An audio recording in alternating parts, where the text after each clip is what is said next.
What's up, YouTube? It's your boy Chris Lee TV, back again with another video.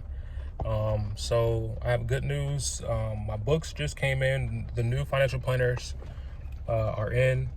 The soft cover, the paperback cover. There are hard covers coming out for all three of my books. The journal, the trip plan book, and also the financial planner. All very important things I feel like every trucker needs to have in their arsenal to be a successful truck driver, and I'll tell you why. The journal, I feel like we don't have, like, as a truck driver, you don't have a lot of places to gather your thoughts. Right now I'm in the car, y'all can see it's raining.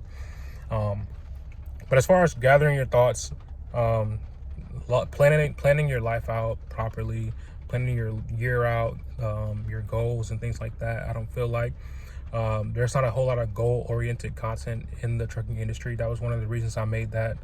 It's a very simple notebook, but it keeps you on, like, it's the reminder, right?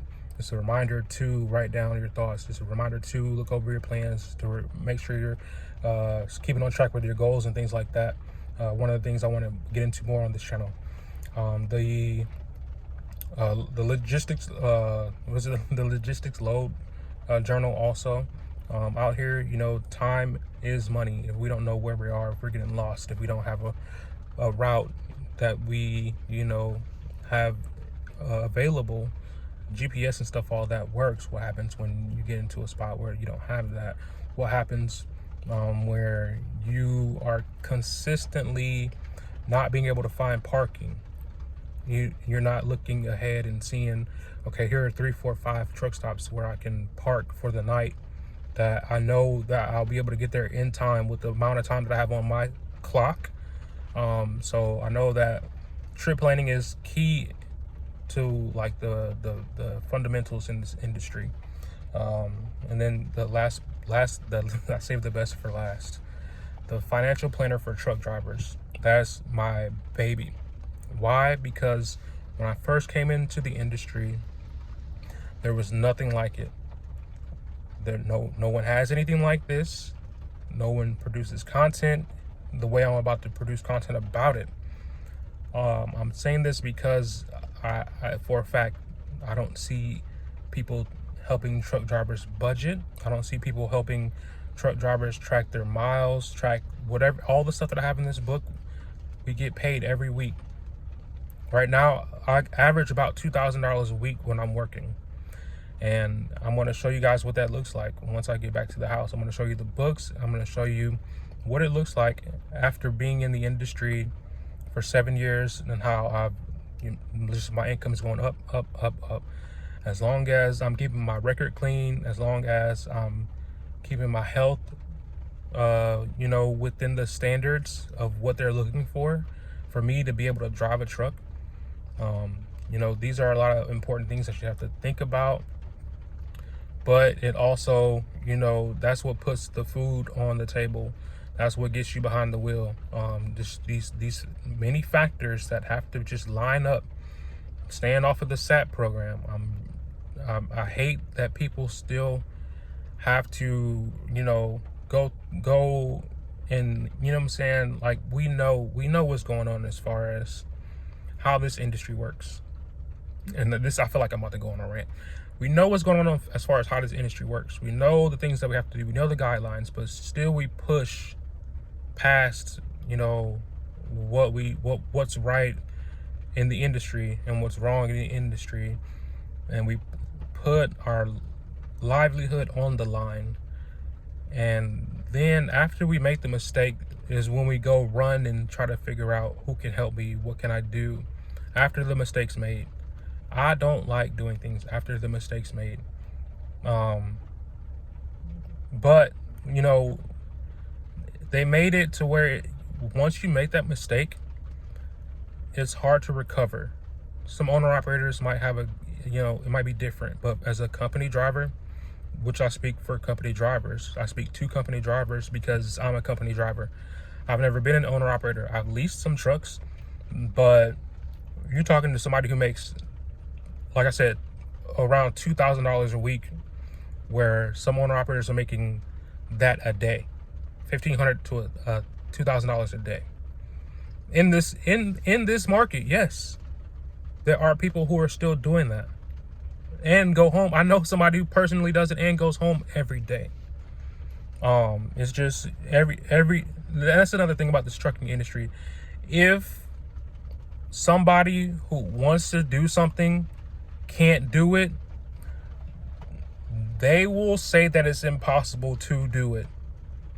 That's some big hater, non-researching like vibes, because if it's not in your area, if it's not something that is available to you, then it must be impossible.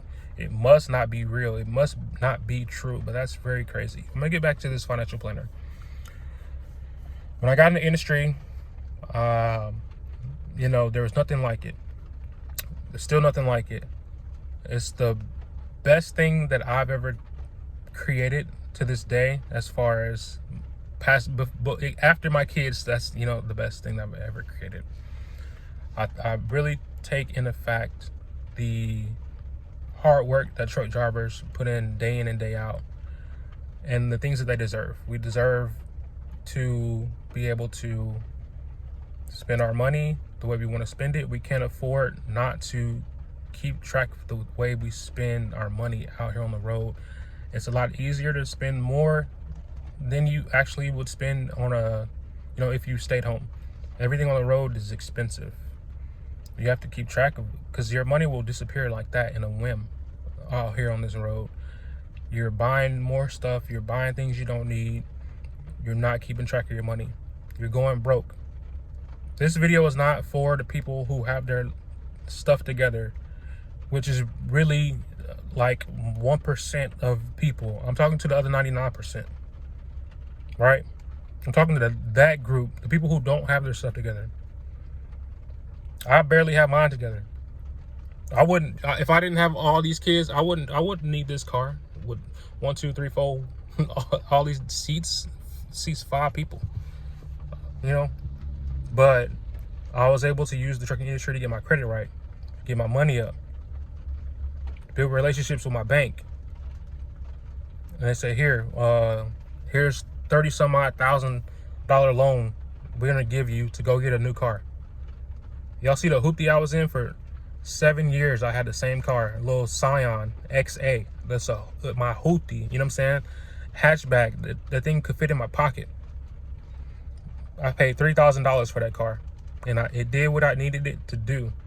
It got me back and forth to my local jobs. It got me back and forth when I came home from over the road. I let people borrow it. I rented it out. It got me back and forth from the oil field. You know what I'm saying? Off of $3,000, I made that money at least 10 times over. No, like nothing to exaggerate about. That car has made me a lot of money. So it also helped me to where I could focus on paying off debt, to focus on building my credit, and focus on creating content. Like, it's just like when you start putting the pieces of the puzzle together in the like financial aspect, then life does get a little easier. It doesn't solve everything, but being broke puts a lot of stress on a lot of people. I want to help the people who don't want to be broke anymore. I want to help the people who want the bill collector phone calls to stop. I want to help the people who want to pay off their car loans, who want to pay their rent on time, who are tired of their phone being cut off, who, like I said, tired of them bill collector phone calls, calling all day and night. Them the people I want to help.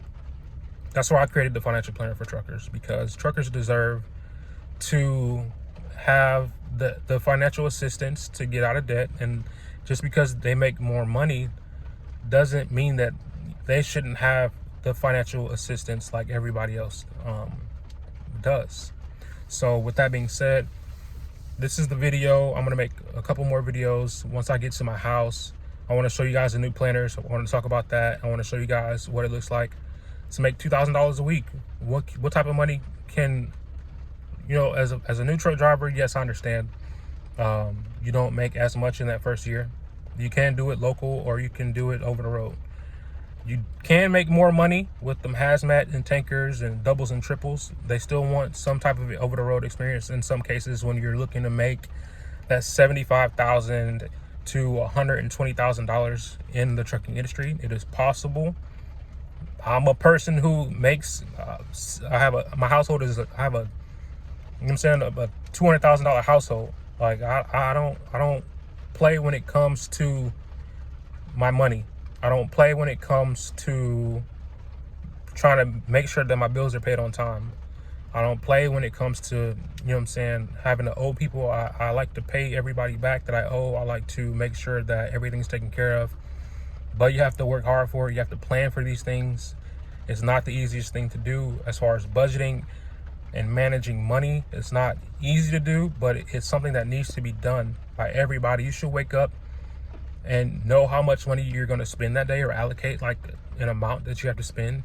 You shouldn't have to keep buying food out the truck stop. You shouldn't be behind on your bills. You should be able to live comfortably and not in fear of your phone going off every second because somebody's calling you about some money. That's not how we live over here on the Chris Lee TV channel. So, like I said, if you haven't subscribed, make sure you like, comment. Stay tuned for the next video. It's your boy Chris Lee TV. Deuces.